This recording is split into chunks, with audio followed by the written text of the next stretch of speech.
Hello dear students, my name is Professor Neelam Bhavnani. I am working at Julia Institute of Technology in Computer Science and Engineering Department. Today I am teaching the basic concepts of stacks. So here we go. Before stacks, I would like you to know what is a data structure. A data structure, it is nothing but a organization. It is a type. How do you organize a data? How do you work on data? That is nothing but this all concept is included into data structures. And one type of data structures is nothing but stack. Students, you might have seen a stack of plates. You might have seen a stack of books. So this is what? This is arrangement of books, one top of the other. This is arrangement of plates, one top of the other. So similarly, when I'm talking about data structures as stack, so here we have elements that these elements has to be homogeneous ones and they are ordered into stack. Okay, so now stack works on a principle called LIFO, that is last in first out. Whenever you stack notebooks, right? So you can take the last notebook out of the stack, isn't it? So similarly, the last data element put into the stack can be eliminated out of the stack, that can be popped out of the stack. So here are some basic operations of stack. You can push by pushing function, that means you're inserting an element into the stack. You can pop, you can remove an element out of the stack. You top function is nothing but it returns the topmost element of the stack. Is empty, it is nothing but a function which returns you whether my stack is empty or not. It returns true if it is empty, it returns false if it is not empty. Size returns the size of the stack. Now we can implement stacks using arrays as well as using lists. Here we are covering the basics, so we'll choose arrays, okay, and then using arrays we'll implement stack. Before implementing, I am showing you the diagrammatic representation of how the stack works. Here you need to push an element on top of the stack and you need to pop an element out of the stack, which is the topmost element you need to pop out. Okay. So now if my stack is empty, I have a variable.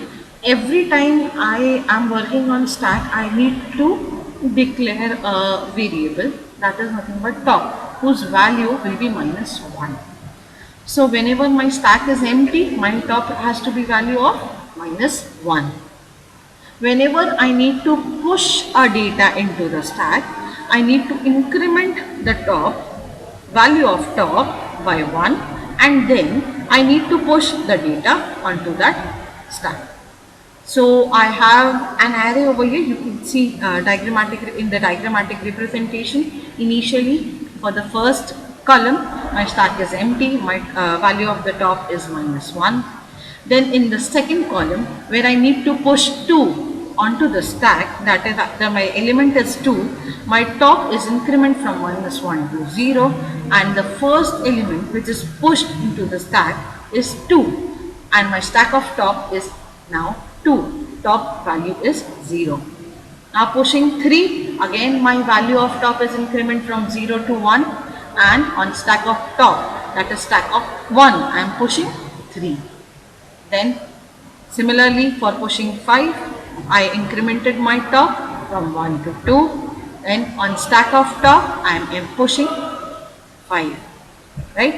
If I need to pop, I do not require any element. What I need to do is the last element which is on my top, I need to pop it off, that I need to eliminate it. So what I am doing is I am simply decrementing the value of top. That is initially after pushing 5, my value of top was 2. I decremented it to 1. So my 5 gets eliminated automatically. Again, if I call out pop function, then 3 gets eliminated by decrementing my top value to 0. Now, if I need to push 10 again, So now the value of my top is 0. What I need to do is I need to increment it to 1, and on stack of top, that is stack of 1, what I'll do, I'll push an element that is 10. I hope you have understood using diagrammatic representation. Now let's start with the program in C. Initially, I have included all my header files which I'll require. Now, the first thing is, what I'll do is, I'll initialize 3 functions, that is push, pop and show. Now what I'm doing, I'm asking the user to enter the choice if the user wants to push the element, pop the element, or he needs to show all the elements from the stack. So now I have taken all the choices. I have called push function for choice 1. For choice 2, I have called pop function. For choice 3, I have called show function, and default is obviously exit. Then coming to the push function. Here I have initialized an integer x. It is a variable. If the top equal to size minus 1, that is my top has initialized is equal to minus 1, I'll be start pushing on my elements from top equals to 0 up to size minus 1. So if top equal to size minus 1, that implies my stack is full, right? Because we are taking the value from 0 to n minus 1, that is if the size is equal to n. So what I'll do, I'll print overflow. Otherwise what I'll do is, I'll take an element, from the user, I'll scan it, I'll increment the value of top by 1, and then in that array, I'll push that element, that variable x, the value of x.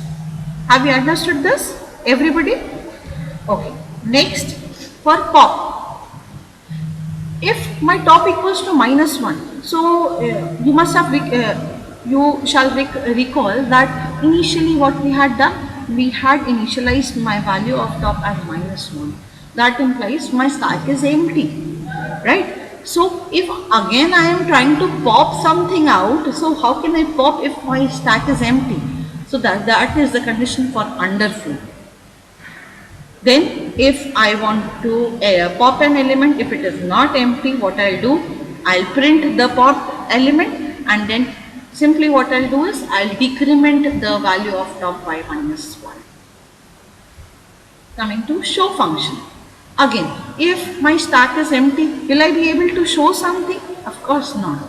So for stack empty, my condition is top equal to minus 1. That is underflow condition. Otherwise, what I'll do, I'll start with I equals to 0 top. That is, I am starting from the topmost element till 0. I am decrementing the value of top, and I am printing all the elements from the array. We are using array for implementing stack.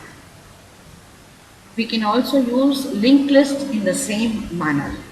Now, coming to the application of stacks, but whenever we are talking about arithmetic expressions, I have 3 types of notations, that is postfix, prefix as well as infix notations. Infix is, example of infix can be 2 plus 5, where the operator comes between 2 operands. Postfix example can be 2, 5 plus, where the operator comes after operands.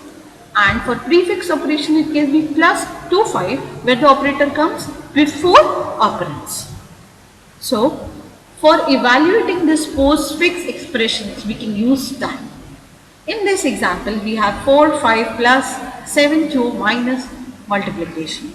So, how we will do it? We can do it manually, right? What we will do is 4, 5 plus. So, what I will be doing is 4 plus 5, 9. Again, 9, 7, 2 minus. So, what are we doing? 7, 2, 7 minus 2, that is 5. Again, we have 9, 5 into multiplication. So, we have what? 9 into 5, that is 45. This we have done it manually, but we can use stacks for this implementation of evaluating postfix expression. So here what we are doing, we are pushing 4 into the stack, we are pushing 5 into the stack. As soon as we get an operator, what we will do is, we will perform that operation of that operator, that is 4 plus 5, and we will push back the answer into the stack. What we are doing, I had pushed 4, then I pushed 5, then I encountered plus. So what I did, I added 4 and 5, then I popped 4, I popped 5, I added 4 and 5, then I pushed 4 plus 5, that is 9. Again I pushed 7, I pushed 2, then what I have encountered, a minus sign. So what I'll do here is, I'll pop out 2, I'll pop out 7, I'll do 7 minus 2, I'll get 5, I'll push into the stack 5. Then again I have encountered multiplication sign. What I'll do is, I'll pop 5, I'll pop 9, I'll multiply 9 and 5 and push 45 as my answer. So finally the last remaining digit is nothing but my answer. It is an evaluated postfix expression. So I hope all you have understood basics of stacks and implementations of stack.